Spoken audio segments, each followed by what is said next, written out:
우리 하나님 은혜가 온 성도들에게 함께하기를 바랍니다.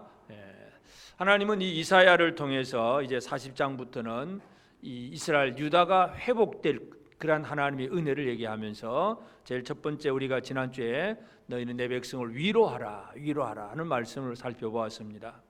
그래서 이제 오늘 이제 6절부터 11절까지는 그 하나님의 위로를 받는 백성들에게 그냥 쓰다듬어 주고 그냥 이렇게 감정적으로만 다스려 주는 것이 아니라 무언가 또 요구하시는 말씀이 있습니다. 위로만 주시는 하나님이 아니라 거기에 또 필요한 그 하나님의 위로를 받을 수 있는 그런 삶을 어떻게 살아가야 되느냐 그 얘기를 해주고 있습니다. 그래서 이제 오늘 6절부터 11절까지 보면 첫째는 6절 8절까지는 풀은 마르고 꽃은 시든다 하는 얘기, 잘 아는 얘기지만 인생, 이 모든 육체는, 사람은 육체는 풀이요 꽃이다, 아름다움은 꽃이다. 조금 아름답기는 했는데 얼마 안 가서 다 시들어 버린다. 인간의 그 어떤 허무함, 무상함 이런 것들을 얘기해 줍니다. 그리고 그 다음에 이제 9절부터는 이제 아름다운 소식을 전하는 자여, 그러면서 예루살렘의 소리를 전하라고 하면서 여호와께서 장차 강한 자로 임하실 것이다. 장차 강한 자로 임하실 것이다. 그래서 육체는 연약하고 하나님은 강하고, 또 이 육체는 순간적이고 일시적이고 하나님의 말씀은 영원히 서리라. 이것이 오늘 본문의 내용입니다. 그래서 어떻게 보면 이 본문 내용은 너무나 자주 듣던 이야기이기도 하고 쉬운 얘기이기도 합니다. 그렇지만 이것은 우리에게 너무나 소중한 이야기이기도 합니다. 왜냐하면 아주 쉬운 것인데도 불구하고 이게 제대로 믿어지지 아니하고 제대로 실천되어지지 아니하기 때문에 우리 신앙생활이 늘 힘들게 가는 경우들이 너무 많습니다. 오늘 드릴 말씀은 여러분이 모르는 얘기가 아닙니다. 다 아는 얘기입니다. 다 아는 얘기지만 그것을 제대로 믿고 사느냐 못 사느냐는 이제 여기에는 많은 차이가 있습니다. 그래서 하나님은 이 이사야를 통해서 이제 그 백성들을 위로해 주실 거다. 포로에서 돌아와서 회복시켜 주고 위로해 주고 하나님의 은혜를 다 주세요. 다 주시면서 이제 첫 번째 강조하는 것이 바로 이르되 외치라. 뭐라 외칠까요? 모든 육체는 풀이요 그의 모든 아름다움은 들의 꽃과 같으니 풀은 마르고 꽃이 시들면 여호와의 기운이 그 위에 불미라. 이 백성은 실로 풀이로다. 이 백성은 실로 풀이로다. 여러분이 풀이라고 생각하십니까? 별로 생각 안 하십니까? 그래도 아름다운 꽃이라고는 생각하십니까? 꽃이라고 생각하는 건 괜찮습니다. 그런데 그 꽃이 얼마나 갈까요? 얼마나 가겠습니까? 그 꽃이 그냥 피어있는 꽃이 아름답고 그래서 참 좋기는 하지만 조금만 지나가면 그 꽃은 또 다 시들어버리고 떨어져버리고, 꽃이 시들어버리면 그보다 또 추한 것이 없어요. 피어있을 때는 진짜 아름다웠는데 시들면 그처럼 추한 것도 없어요. 인생에 대해서 먼저 얘기를 합니다. 사람은 풀과 같다. 사람은 영원하지 않다는 얘기를 먼저 합니다. 하나님의 회복의 은혜를 입은 자들은 다시는 이 인생에 대한 잘못된 관점을 가져서는 안 된다는 겁니다. 그래서 이 백성은 실로 풀이로다 하는 얘기는 결국 사람, 육체를 얘기하는 것인데, 육체를 얘기할 때에 하나님께서 하시고자 하는 그 의도는 첫째는 인생을 두려워하지 말라는 얘기예요. 강한 자를 두려워하지 말라. 왜냐하면 바빌론 포로에서 지금 돌아온 사람들이에요. 돌아온 사람들에게 주시는 말씀, 그렇게 이제 회복될 사람들이 받는 말씀들인데, 이미 그들은 강력한 힘을 한번 체험을 해보았어요.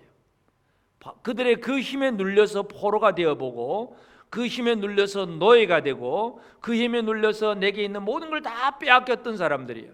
그래서 강력한 힘을 바라보면 두려움에 빠집니다.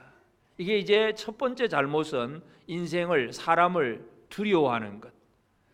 그것이 결국은 유다 역사의 전체 그래요.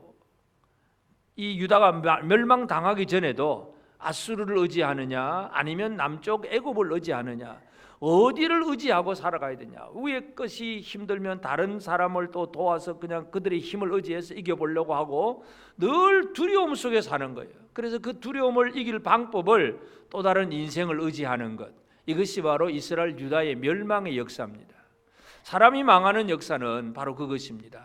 하나님을 신뢰하는 것이 아니라 뭔가 나보다 강한 것이 있다고 생각되니까 그러면 또 더 강한 것이 없을까? 하나님 빼놓고 다른 강한 사람을 의지하고 그와 함께하면 이 강한 것을 이길 수 있을 거다 하고 이리저리 왔다 갔다 하다가 망하는 것이 바로 이스라엘 유다의 역사입니다. 인간이 바로 망하는 이유가 그것입니다. 그래서 이 진짜 강하신 하나님을 모르고 나보다 좀 더 강한 그런 존재가 누가 있을까? 무엇이 있을까? 그래서 그것 강한 것에 대한 두려움, 또 그것을 의지하는 어리석음, 이것이 바로 유다가 멸망당하는 이유예요.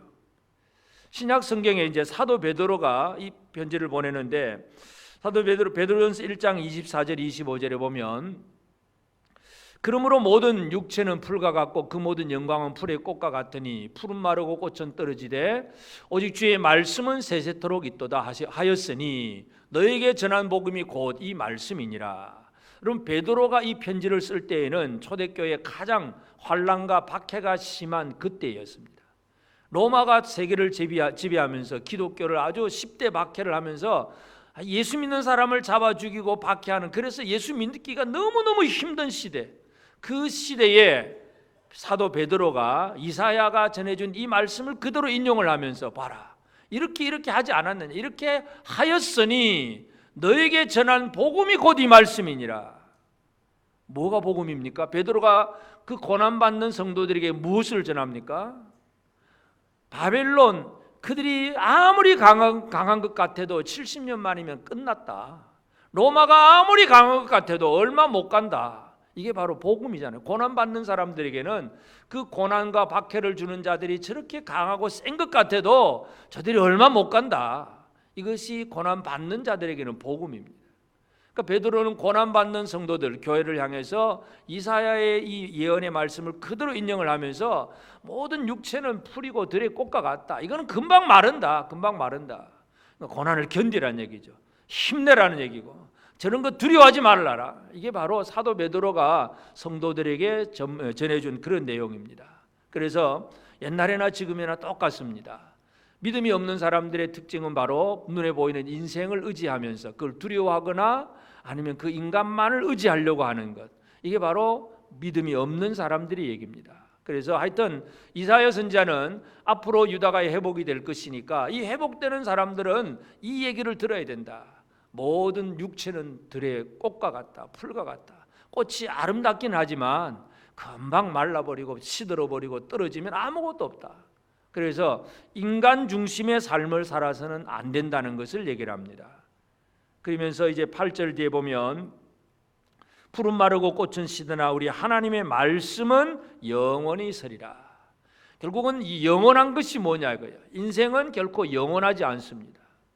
우리가 아무리 오래 살고 싶어도 성경에 제일 오래 산 무두셀라도 969세잖아요. 거의 1000년을 살았어요.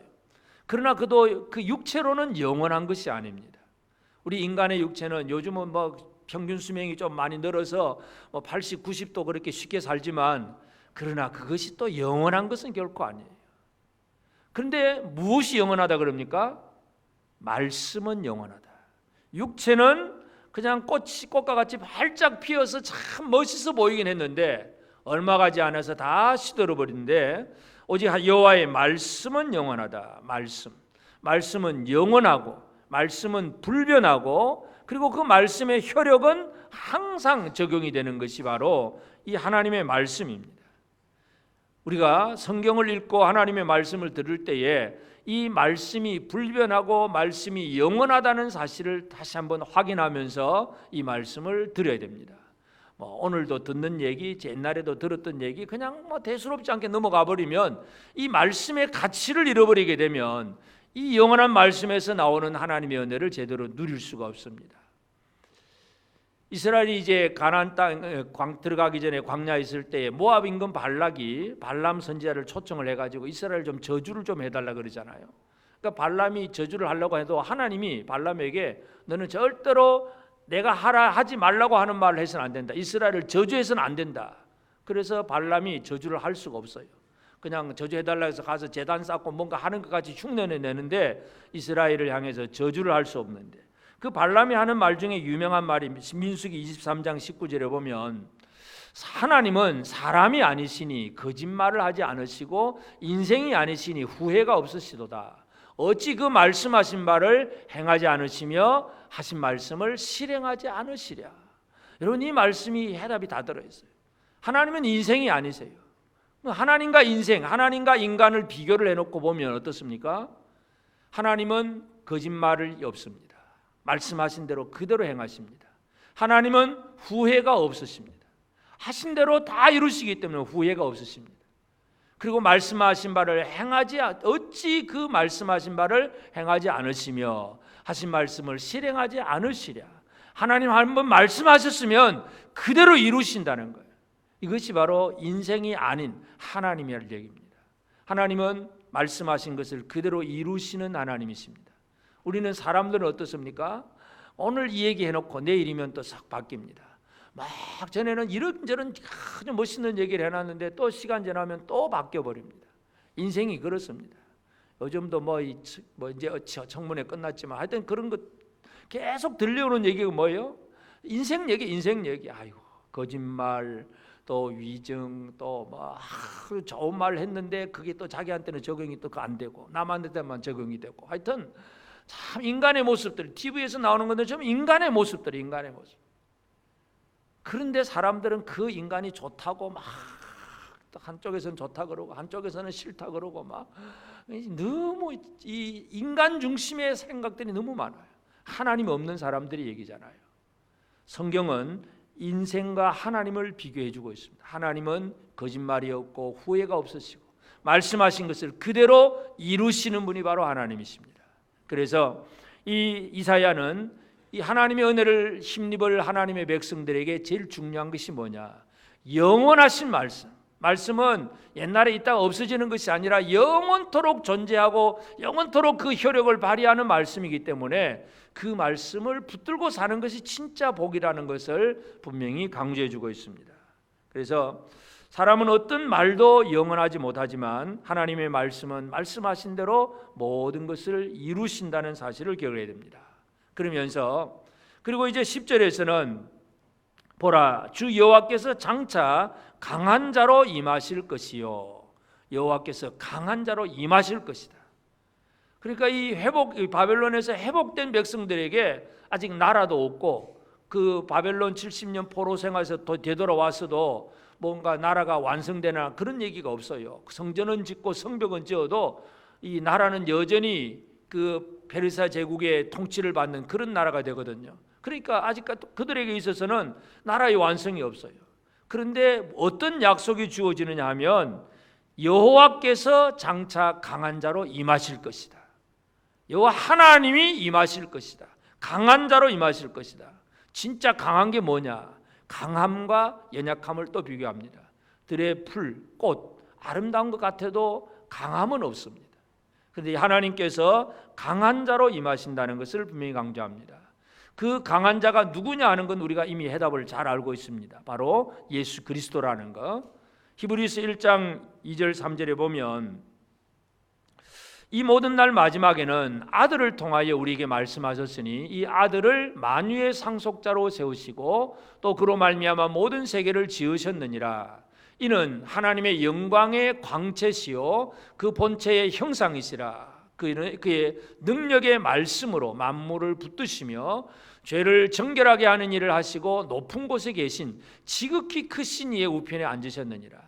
하나님의 아들이 이 땅에 오셔서 그 능력의 말씀으로 온 세계를 붙드시고 통치하시고 다 다스리시고 그리고 마지막에는 지극히 크신 이의 우편에 앉으시는 분, 그분이 바로 예수 그리스도입니다. 하나님의 아들이십니다.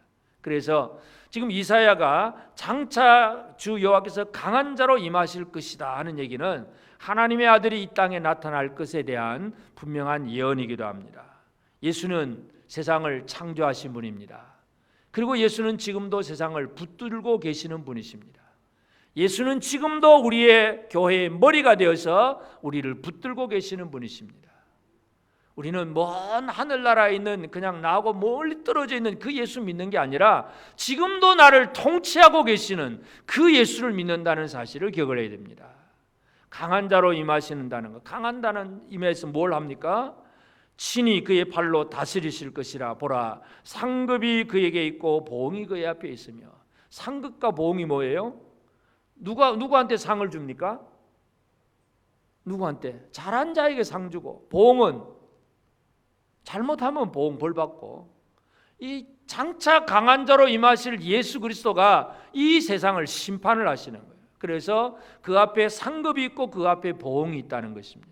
그래서 우리는 하나님의 은혜를 누리는 백성들은 이 강한 자로 임하실 예수 그리스도, 그분이 우리의 왕이 되시고 우리는 그분의 백성이 되어서 그 나라 안에서 제대로 그 말씀대로 사는 것, 이것이 중요하다는 걸 우리가 알 수 있습니다. 이사야는 바로 그 얘기를 지금 예언으로 해주고 있습니다. 그래서 우리가 그러면 이 땅에 임하신 예수님, 강한 자로 임하신 예수님이 어떻게 강하게 역사하셨는가를 한번 살펴볼 필요가 있습니다. 우리가 흔히 강한 것 생각을 하면 늘 우리는 물리적이고 이 세속적인 면에서 강력함을 생각을 합니다. 그래서 지금 제일 강한 나라가 어디냐? 핵무기가 있고 군대가 숫자가 많고 경제적으로 잘 살고 뭐 미국이 최강대국이고 요즘 중국이 좀 센 것 같고 뭐 사람들은 막 전부 이제 그런 것 가지고 얘기합니다. 근데 진짜 강한 것이 뭐냐? 성경에서 제일 강한 것이 뭔가를 분명히 보여주는데 그건 바로 예수 그리스도가 하시는 일이에요. 그래서 예수님이 이 땅에 강한 자로 임하시는데 예수님이 임하시는 모습을 보면 아주 연약한 인생의 모습, 들의 풀과 같은 인간의 모습으로 이 땅에 오십니다. 아주 아이러니하죠. 아주 예수님의 역설적인 것. 강한 자로 임하려면 그냥 백마를 타고 그냥 하늘에서 뭔가 구름 타고 막 이렇게 나타나야 되는데 가장 연약한 자로 마국간에서 어린아이의 모습으로 사람들이 무시하고 멸시할 만한 그런 모습으로 예수님이 이 땅에 오십니다. 그런데 그것이 진짜 승리하는 비결이라는 것을 우리에게 보여줍니다. 예수님은 빌립보 2장 7절 8절에 보면 오히려 자기를 비워 종의 형체를 가지사 사람들과 같이 되셨고 사람의 모양으로 나타나서 자기를 낮추시고 죽기까지 복종하셨으니 곧 십자가에 죽으심이라. 자기를 비우사, 자기를 비웠다. 여러분, 자기를 비웠다는 것, 자기 안에 있는 모든 영광스러운 모든 것들을 다 할 수 있는 분이지만 이런 걸 그냥 다 내어버려뒀어요. 하나님의 그 영광, 본체의 영광과 권능을 다 비워두고 내버려두고 연약한 사람, 종의 모습으로 이 땅에 오셨어요. 이것이 바로 예수께서 하시는 일입니다. 그래서 예수께서 하시는 일은 사람의 모양으로 와야 됩니다. 왜냐하면 사람의 모양으로 와서 죽음을 당해야 됩니다. 그 죽음, 십자가의 죽음이 어떤 것이냐면 골로새서 2장 15절에 보면 통치자들과 권세들을 무력화하여 드러내어 구경거리로 삼으시고 십자가로 그들을 이기셨느니라. 여러분, 세상에서는 누가 강하다 그럽니까? 통치자들, 권세들이 강한 사람들이잖아요. 대통령이 제일 강하고 대통령 말 한마디면 뭐 밑에서 어떻게든지 뭐 하려고 애를 쓰잖아요. 세상에는 정치적으로 군사적으로 강력한 사람들이 많습니다. 그런데 사람을 위해서 죽으시는 예수 그리스도의 십자가가 뭐냐면 십자가로 그들을 이기셨느니라. 십자가가 제일 강하다는 것을 분명히 강조합니다. 여러분, 십자가가 강합니다. 세상의 어떤 힘이 강한 것이 아니라 물질과 권력이 강한 것이 아니라 예수 그리스도의 십자가가 강한 것이라는 사실을 우리는 기억을 해야 됩니다. 장차 강한 자로 임하실 것이다. 왜냐하면 이 강하다는 얘기가 이 통치자들과 권세들이 바로 사탄의 권세고 사탄의 공중의 권세 잡은 자예요.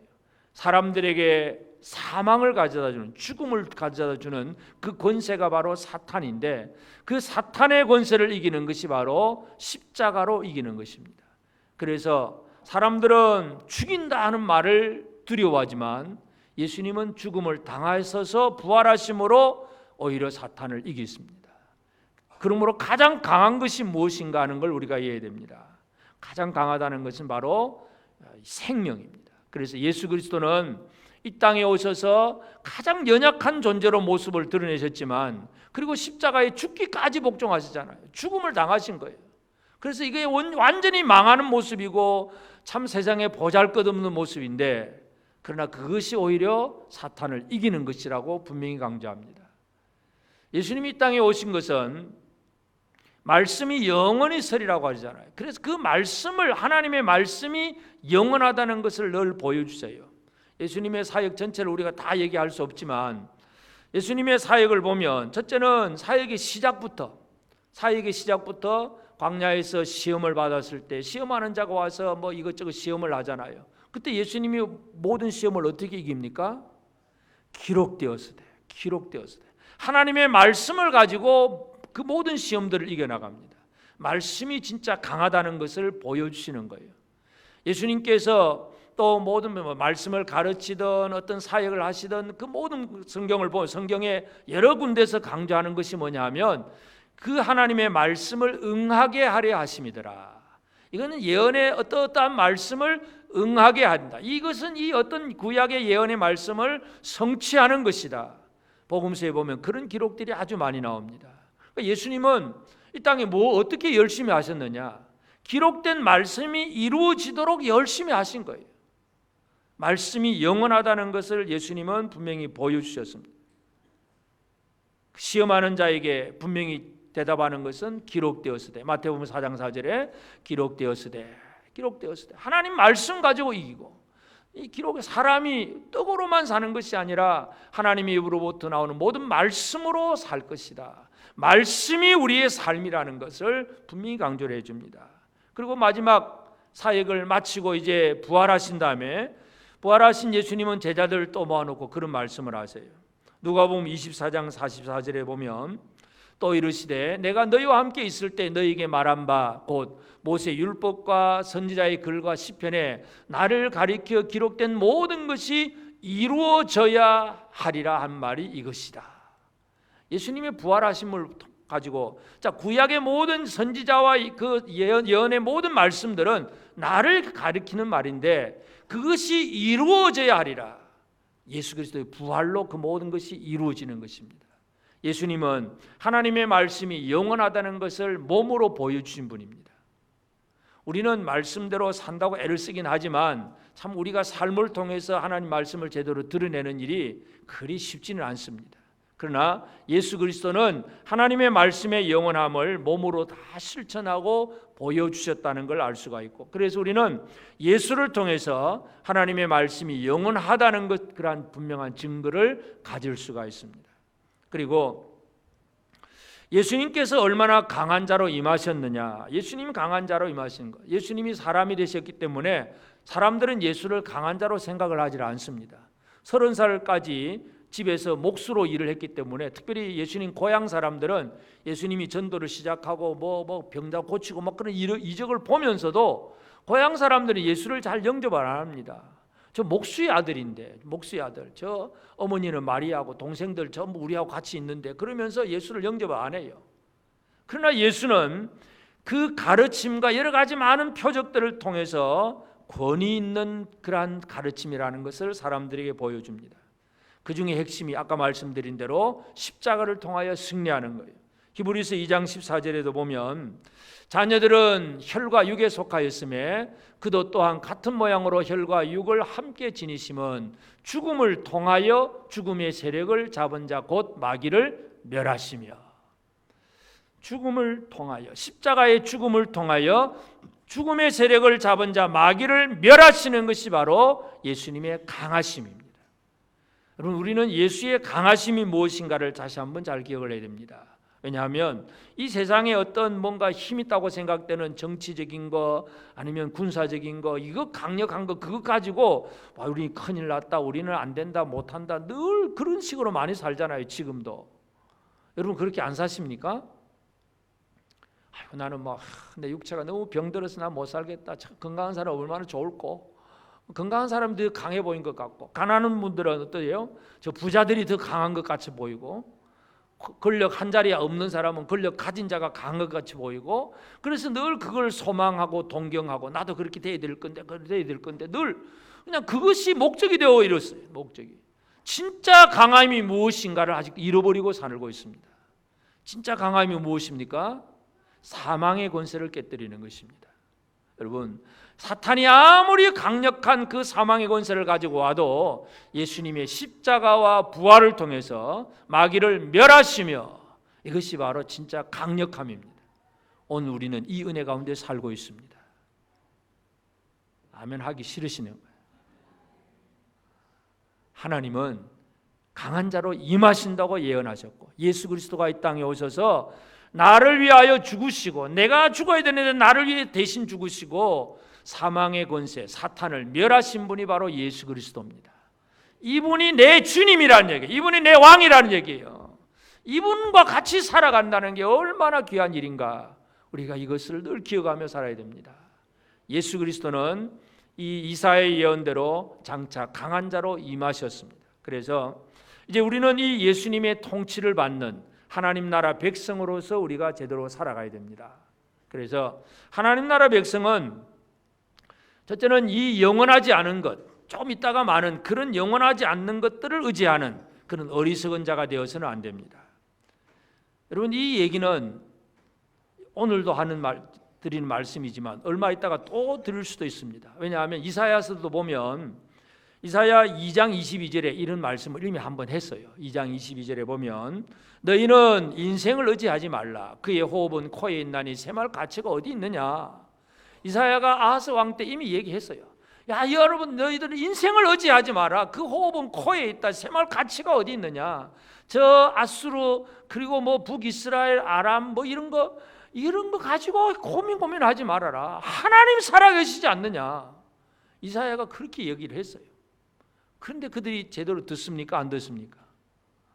못 듣는가? 안 믿어지는 거예요. 물론 말로는 믿었는지 몰라도 그러면서도 여전히 인생을 의지하잖아요.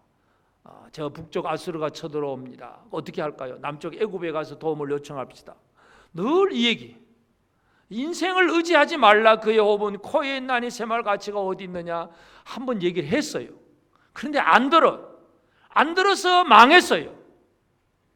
그래서 또다시 얘기하는 거예요. 인생을 의지하지 말라는 얘기. 이 얘기, 반복되는 얘기가 어떤 의미를 가지고 있습니까?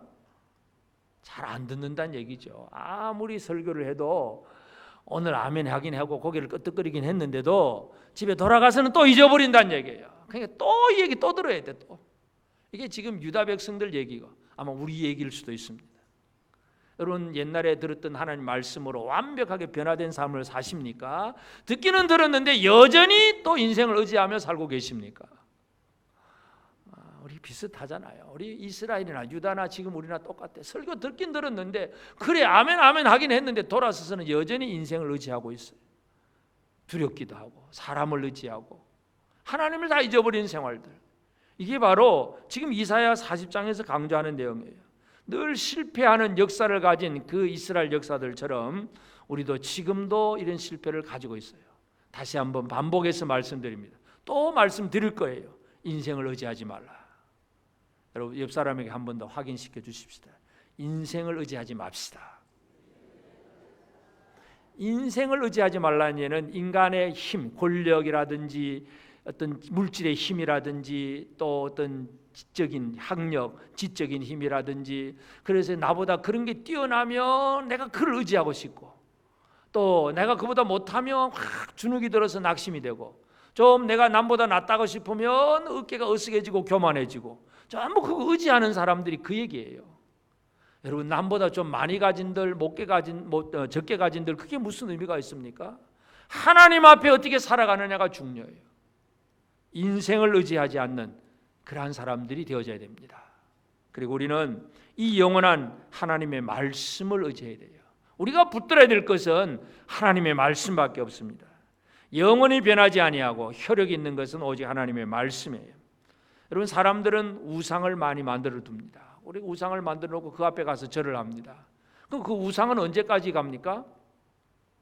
고대에 많은 우상들이 있었어요. 지금도 물론 있지만은 그러나 박물관에 가보면 그 우상들이 전부 전시가 되어 있습니다. 이것은 BC 몇 년경에 어느 나라 어떤 누구 시대에 어떤 사람들이 어떻게 섬기던 신, 그래가지고 뭐 사람 모양, 동물 모양, 막 이상한 것들 막 박물관에 전시를 잘 해놓았습니다. 요즘 가만 우리나라에 또 하나 또 이상한 것이 하나 또 생겼어요. 소녀상 하나 또 만들어 놓고 비 온다고 비옷 입혀주고, 이게 도대체 뭔지 모르겠어요. 물론 예수를 안 믿으니까 그렇게 하겠지만은 하여튼 이 우상 만드는 걸 사람들이 너무너무 좋아해. 그 우상이 얼마나 갑니까? 또 세월 지나면 박물관에 보존할 전시할 물품이에요. 다 별것 아니에요. 인생을 의지하지 말고 사람들이 영원하지 않는 것들을 의지하지 않아야 되는데, 우리 하나님의 말씀, 영원한 것을 의지해야 됩니다. 예수님이 제자들에게 주신 말씀은 마태복음 24장 34절 35절에 보면, 내가 진실로 너희에게 말하노니 이 세대가 지나가기 전에 이 일이 다 일어나리라. 천지는 없어지을지언정 내 말은 없어지지 아니하리라. 예수님께서 이 마지막 종말에 대한 예언을 하시면서 천지는 없어지을지언정 내 말은 없어지지 않을 것이다. 말씀은 영원하다. 예수님 분명히 강조하십니다. 여러분, 하늘 주님의 말씀은 영원합니다. 영원한 것들을 붙들고 살아가야 이게 진짜 지혜로운 사람이지, 영원하지 않는 것을 붙들고 사는 사람은 가장 어리석은 사람입니다. 영원한 하나님의 말씀, 예수 그리스도의 말씀을 붙들고 살아가야 됩니다.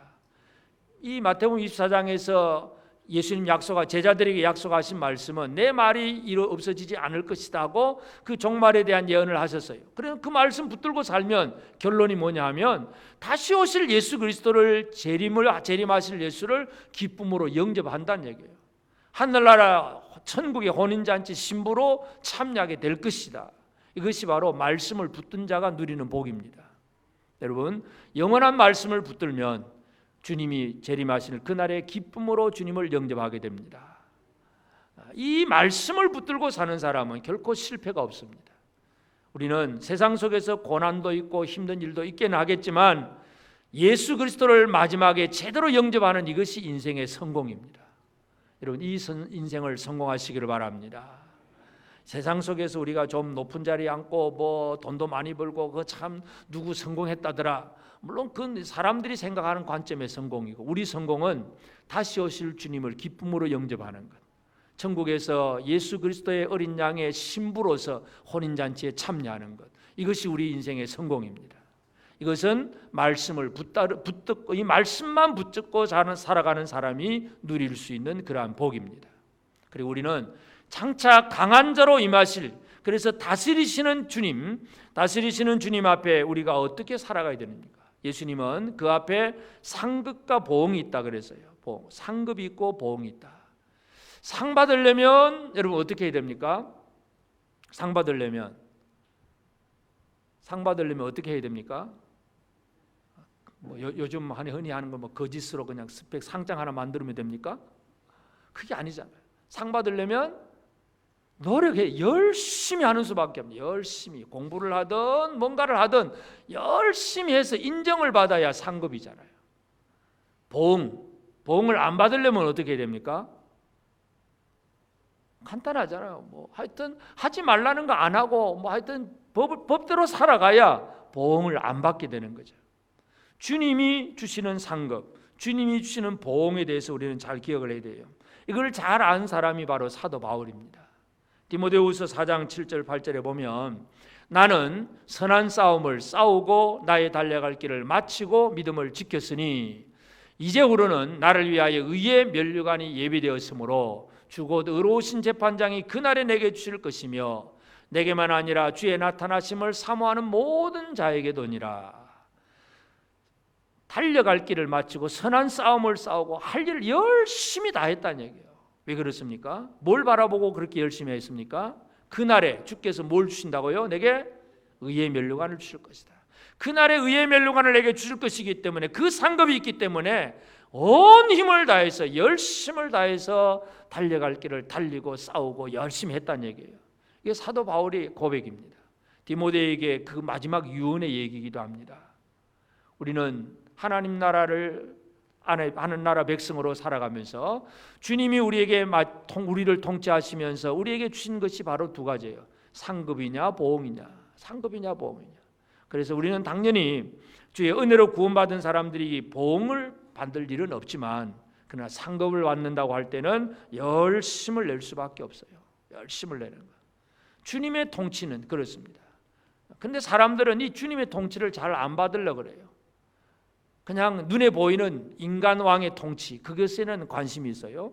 이스라엘이 첫 번째 하나님께서 이스라엘을 만드셨을 때 가나안 땅에 들어가게 하고 각 지파별로 살게 하고 하는 그때 그 나라는 왕이 없습니다. 그 여호수아 가나안 땅 정복을 하고 사사 시대를 지나면서 왕이 없어요. 왕이 없지만 하나님의 말씀으로 곳곳에서 하나님의 말씀을 가르쳐서 하여튼 하나님의 신정 국가로서 제대로 세워지기를 원했는데 이스라엘 사람들이 별로 그걸 좋아하지 않습니다. 주변에 이방의 왕들이 있는 나라들을 보면서 우리도 왕 세워주세요, 그런 얘기를 합니다. 사무엘에게 왕 세워달라 그러잖아요.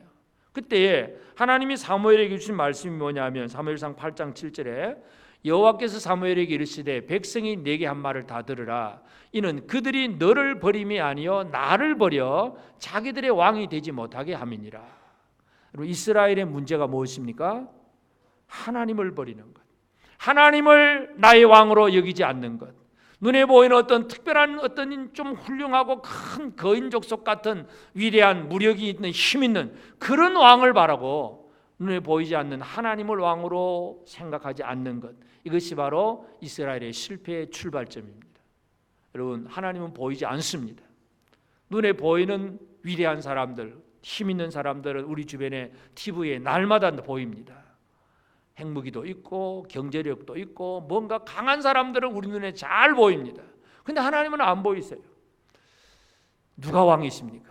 여러분의 왕은 누구십니까? 여러분의 왕이 누구십니까? 옆 사람에게 한번 고백합시다. 내 왕은 누구시다? 우리의 대통령은 오직 우리나라 문 대통령이고, 어떤 사람은 그것도 아주 극도로 싫어하고, 아니야 뭐 미국 대통령 또 아니 뭐 다른 것, 하여튼 눈에 보이는 사람들을 의지하려고 애를 쓰잖아요. 진짜 중요한 것은 살아계신 하나님 예수 그리스도를 의지하는 것이고 주님의 통치에 순종하는 것이 가장 중요합니다. 그래서 너희는 위로하라, 내 백성을 위로하라. 하나님께서 자기 백성들을 포로에서 돌이켜서 위로하고 끈과 백성들을 잘 이제 다시 회복시켜 주실 것을 말씀하면서 그 회복될 백성들에게 요구하신 거 다른 거 없어요. 너무나 어떻게 보면 간단해요. 인생을 의지하지 마라, 나를 의지해라. 하나님 말씀 단순하게 하면 그것입니다. 또 인생을 의지하시겠습니까? 하나님만 의지하고 살겠습니까? 하나님을 의지한다는 얘기는 하나님의 말씀을 의지하는 거예요. 하나님은 보이는 분이 아니니까 영원한 말씀을 의지하고 이 말씀대로 살아가는 것, 이것이 바로 주님을 나의 왕으로 모신 자의 생활입니다. 강한 자라 임하신 예수님. 여러분, 강하다는 것은 핵폭탄이 있어서 강한 것이 아니라 십자가에 죽어가는 그 모습, 그것이 오히려 더 강한 것입니다. 사랑으로 희생하고 헌신하고 뭔가 진짜 남을 위해서 내 모든 걸 다 포기해 줄 수 있는 그 사랑의 힘이 가장 강력한 힘이었고 마귀를 멸하시는 예수 그리스도의 강하심이었다는 거 기억하십시다. 오늘도 우리는 주님의 다스리심 속에서 사랑으로 승리하는 저와 여러분 모두가 되어지기를 바랍니다. 아멘.